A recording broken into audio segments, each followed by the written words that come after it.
So if you work with LFIC, there's a little tiny piece while you're in the middle of rekeying and doing your work that if you lose, well, it's going to cause you some problems and you may not be prepared to fix it. So I'm not only going to show you that problem, I want to show you a quick and easy solution that even if you're not prepared, you can probably get out of the jam with parts and pieces that you already have.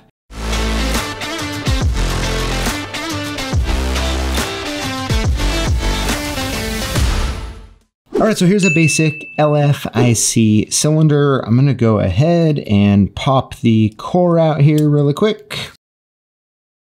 And what we're talking about today here is at the very end of the plug is you see this little extra hole here, right? So we have 6 holes for the pins and then this little last one here, and that's the control pin is in there, and that is what is activating on the very back of this LFIC, this pin here, and you can see this little whole unit in the back, this little silver unit. That's what all that's for.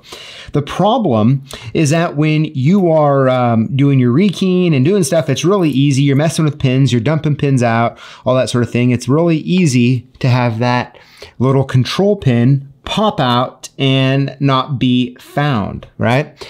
And when that happens, you can spend a lot of time and then all of a sudden you can't do your work, right? You can't get it back together and it can be a problem. And so what I want to talk about today is a really easy and simple solution that hopefully you already have the parts you need to do. So if you find yourself with that little control pin missing, it's gone, nothing we can do with it, is what you want to do is find just a standard like a K001 or ILCO equivalent cylinder like this. And is really what we're looking for is on the very back on these screw caps here, right? What holds this screw cap in place is a Schlage cylinder cap spring and then the pin, which is what we see right here. So all we're going to do is we're going to go ahead, I'm going to take the big bro here and pop it off. And as you can see right here is this Schlage cylinder cap pin is the name of it. You can buy these also in 100 packs, but I'm guessing you have a lot of these laying around. So if you look at this and you can see a nice little tapered edge on one side, and if we were just to go ahead and let me actually pull the key out here and just set this in place, as you can see, let's see here, see it sticks up quite a bit. So all you need to do to make this work is to cut it just a little under flush, right? Because when the cylinder's turning, you know, I mean, you just don't want any extra friction here. So all we have to do is cut that down and you're gonna be back in business. So I'm gonna use is just some bolt cutters. You can use a Dremel tool. I mean, you could probably put this in a vise and do it that way. I mean, I'm sure there's a lot of ways you can do it here. So I'm just gonna push it all the way down and I'm just gonna grab it. Oop. I'm just gonna go ahead and grab it with the bolt cutters here, like that. Then I'm just going to slide it down just a little bit like that. And then I'm just gonna put my hand over it here so nothing goes flying, like that. And we're going to have right here, our control pin. And look at that, I just dumped out the pins. But hey, let's go ahead and put this in here really quick. And as you can see, it's nice and it's like just a hair under flush there, which is absolutely perfect. And so is what's going to happen when we take our control key and we stick it in.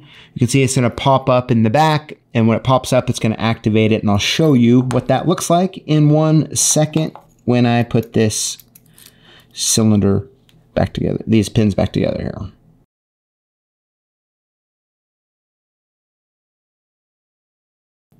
All right, so I got it back together here, and let's go ahead and put it back in. All right, there we go.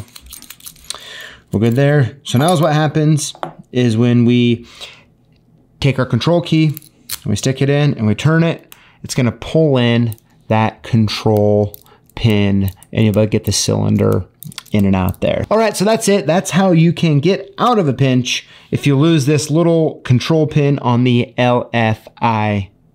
All right, so there you have it. That little control pin can be pesky if it can't be found. I know that because how I came up with the solution for this video is because it happened to me.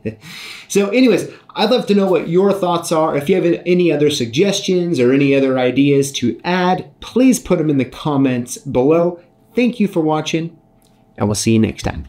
Congrats, you've made it to the end. Now, I want to make sure that when you are commenting on our videos that you include the hashtag Lockboss. When you do, you automatically get entered in to win one of 5 free prizes we give away every Tuesday live here on YouTube. So I look forward to reading your comment and responding soon. Until next time.